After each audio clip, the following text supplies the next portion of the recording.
वज़ीर आज़म की ज़ेर सदारत इत्तेहादियों का इजलास, असम्बली की मुद्दत पूरी करने का मुत्तफ़िक का फैसला। ज़राए के मुताबिक इजलास में फैसला किया गया कि पंजाब में भी वज़ारत आला को बचाने के लिए तमाम इत्तेहादी जमातें कोशिश करेंगी।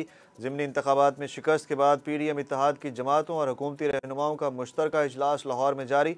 इजलास की सदारत वज़ीर आज़म शहबाज शरीफ और PDM के सरबराह मौलाना फजलुर रहमान कर रहे हैं।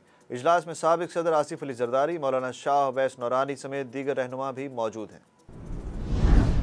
गैर यकीनी सियासी सूरत हाल का असर, इंटरबैंक में डॉलर 222 रुपये की रिकॉर्ड सतह पर पहुँच गया। रुपये की तारीखी गिरावट, एक रोज़ में डॉलर की कीमत में 6 रुपये 25 पैसे इजाफा हो गया। स्टॉक मार्केट में भी मनफी रुझान, 100 इंडेक्स 978 पॉइंट्स कमी के साथ 40,389 पॉइंट्स पर बंद हुआ। क्रेडिट रेटिंग एजेंसी मूडीज़ ने पाकिस्तान के लिए IMF मुआहिदा मुस्बत क्रेडिट करार दे दिया। मूडीज़ के मुताबिक इससे ज़र मुबादला के कम होते ज़खायर पर दबाव में कमी आएगी, जबकि अमरीकी रेटिंग्स एजेंसी फिच ने पाकिस्तान का आउटलुक मुस्तहकम से मनफी कर दिया।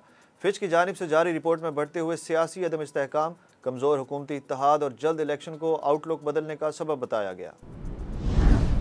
पाकिस्तान तहरीक इंसाफ के चेयरमैन इमरान खान कहते हैं, कौम पाकिस्तान को अफसोसनाक सूरत हाल तक पहुँचाने वाले तमाम जिम्मेदारों का एहतसाब करेगी। ट्वीट में इमरान खान ने कहा कि हमारी हुकूमत गिराने के लिए अमरीकी साजिश से पहले डॉलर की कदर 178 रुपये थी, आज 224 रुपये है। IMF मुआहिदे के बावजूद डॉलर के मुकाबले में रुपये की कदर मुसलसल गिर रही है। वज़ीर आज़म शहबाज शरीफ ने इलेक्शन कमीशन से PTI फॉरेन फंडिंग केस का फैसला जल्द सुनाने का मुतालबा कर दिया। शहबाज शरीफ ने ट्वीट किया कि इलेक्शन कमीशन पर जोर देता हूं कि वो PTI के फॉरेन फंडिंग केस में ताख़ीर के शिकार फैसले को जल्द सुनाए। रियासती इदारों पर बार बार हमलों के बावजूद इमरान नियाजी को खुली छूट है। बिजली की बचत के लिए सूबा पंजाब में आज से दुकानें और कारोबारी मराकज़ रात 9 बजे बंद होंगे। नोटिफिकेशन जारी। पंजाब में ईद उल अज़हा और ज़िमनी इलेक्शन के लिए पाबंदी में रिलीफ दिया गया था। रेकोडेक मनसूबा 14 अगस्त से शुरू करने का ऐलान। वज़ीर आला बलोचिस्तान मीर अब्दुल कुद्दूस बज़ेंजो और रेकोडेक मनसूबे पर काम करने वाली कंपनी बैरिक गोल्ड कॉरपोरेशन ने 14 अगस्त से मनसूबे पर काम शुरू करने का ऐलान कर दिया।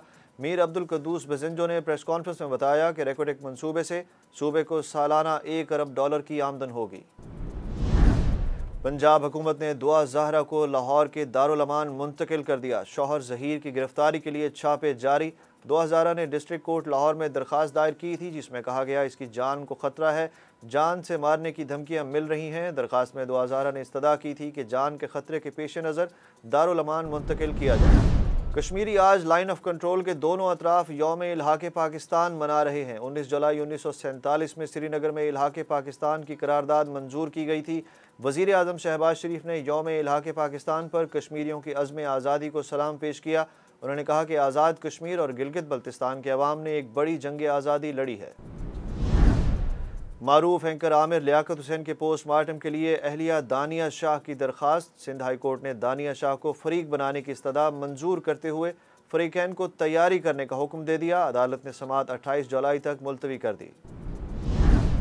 गाल टेस्ट में चौथे रोज़ का खेल ख़त्म। पाकिस्तान की मैच पर गिरफ्त मजबूत हो गई। पाकिस्तान को खेल के आखिरी रोज़ जीत के लिए 120 रन दरकार होंगे, जबकि श्रीलंका को 7 विकेटें हासिल करना होंगी। गाल में खेल के चौथे रोज़ दिन के अख्ताम पर ओपनर अब्दुल्ला शफीक 112 रन और wicket keeper batter Mohammad Rizwan 7 run पर खेल रहे थे।